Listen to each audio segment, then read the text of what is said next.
A Polícia Federal trabalha para finalizar, no início de agora, de 2024, os inquéritos das fake news e das milícias digitais, que miram os núcleos político e econômico do bolsonarismo. A informação é do colunista Aguirre Talento, aqui do UOL. Os investigadores avaliam que já há elementos suficientes para indiciar o ex-presidente Jair Bolsonaro por crimes cometidos nos últimos 4 anos da gestão de Bolsonaro no Planalto. A tipificação dos crimes vai ser definida em conjunto com todas as linhas de investigação em que o ex-presidente está envolvido, né? São algumas investigações. O indiciamento é um ato no qual a autoridade policial imputa, ou seja, ele delimita, ele aponta quais crimes vão ser aí efetivamente investigados nessa apuração. Depois, o caso vai ser enviado ao Procurador-Geral da República, lembrando que quem já está nesse posto é o Paulo Gonet.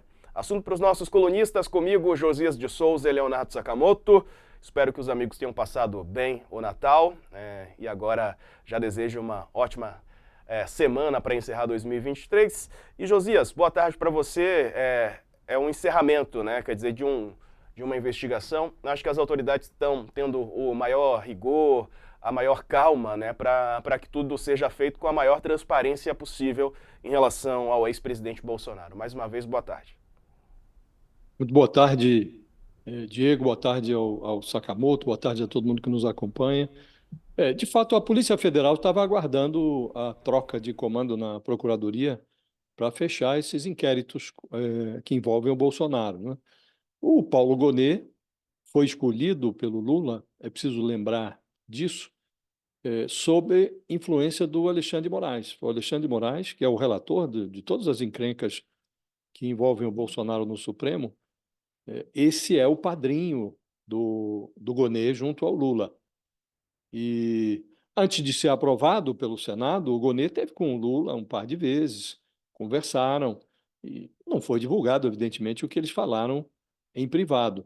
Mas é preciso ser muito ingênuo para não supor que o Lula e o Gonet tenham conversado sobre o futuro criminal do Bolsonaro, né? E agora o Aguirre Talento nos informa que a Polícia Federal está se equipando para fechar a conta agora, no início de 2024, dos inquéritos contra o Bolsonaro.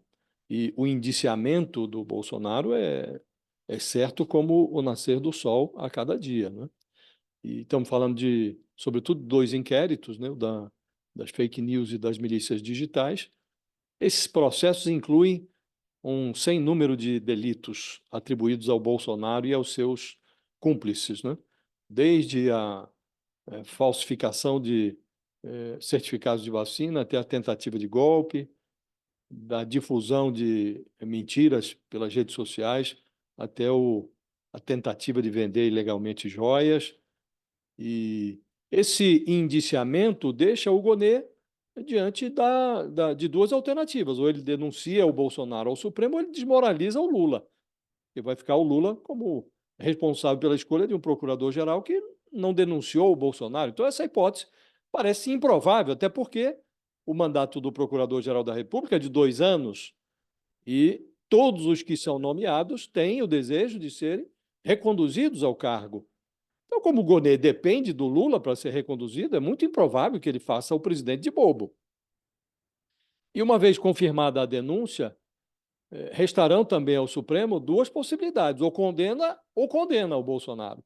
Não há a chance de absolvição ou a imposição de uma sentença leve, sem cadeia. Isso desmoralizaria o Supremo, que já impôs, inclusive, aos peixes pequenos do 8 de janeiro, sentenças que vão até 17 anos de cana dura, regime fechado. Então, impor ao Bolsonaro uma pena leve ou absolvição seria desmoralizaria mesmo o Supremo.